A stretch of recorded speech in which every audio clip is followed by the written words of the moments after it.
কৌশলের নামে গুপ্ত কিংবা সুপ্ত বেশ ধারণ করেনি বিএনপির কর্মীরা। আমি বিশ্বাস করি, দৃঢ়ভাবে বিশ্বাস করি, যে দলের নেতাকর্মীরা অন্যায়ের বিরুদ্ধে এ ধরনের আপোষহীন ভূমিকা রাখতে পারে, সেই দলের বিরুদ্ধে ষড়যন্ত্র কিংবা অপপ্রচার চালিয়ে কেউ এই দলকে দমন করে রাখতে পারবে না ইনশাআল্লাহ। ফ্যাসিবাদী আমলের নির্যাতনের শিকার আমার সামনে বসা হাজারো প্রিয় মুখ, আপনাদের আত্মত্যাগ, আপনাদের বুক ভরা কষ্ট, আমরা যারা আজ পেছনে রয়ে গিয়েছি, আমরা আমাদের সর্বশক্তি দিয়ে চেষ্টা করব যাতে এটি বৃথা না যায় ইনশাআল্লাহ।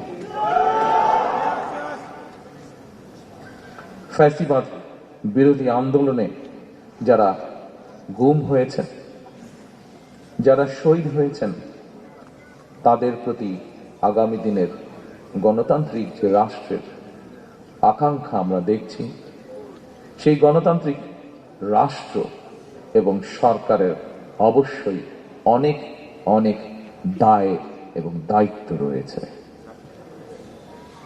রাষ্ট্র কখনোই আপনাদেরকে ভুলে যেতে পারে না।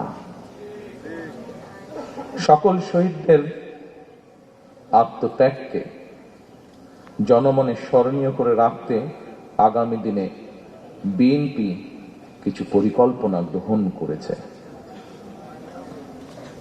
যদিও নির্বাচন কমিশনের বাধ্যবাধকতার কারণে এই মুহূর্তে আমি হয়তো বিস্তারিতভাবে সেই পরিকল্পনা আজকের এই অনুষ্ঠানে তুলে ধরতে পারছি না, কিন্তু তারপর বলতে যদিও কষ্ট হচ্ছে যে আমরা দেখেছি নির্বাচনের কমিশনের রিসেন্টলি কিছু বিতর্কিত ভূমিকা বা বিতর্কিত অবস্থান। তারপরেও রাজনৈতিক একটি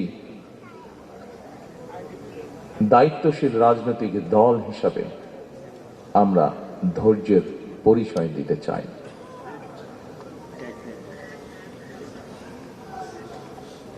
তবে প্রজন্ম থেকে প্রজন্ম ধরে গণতান্ত্রিকামী মানুষ যেন এই শহীদদের বা এই গুম হয়ে যাওয়া সদস্য, এখনো যাদের অপেক্ষায় আমরা আছি, এখনো যাদের অপেক্ষায় পরিবাররা রয়েছে, সেই শহীদদের আত্মত্যাগ থেকে প্রেরণা লাভ করতে পারে প্রজন্মের পর প্রজন্ম।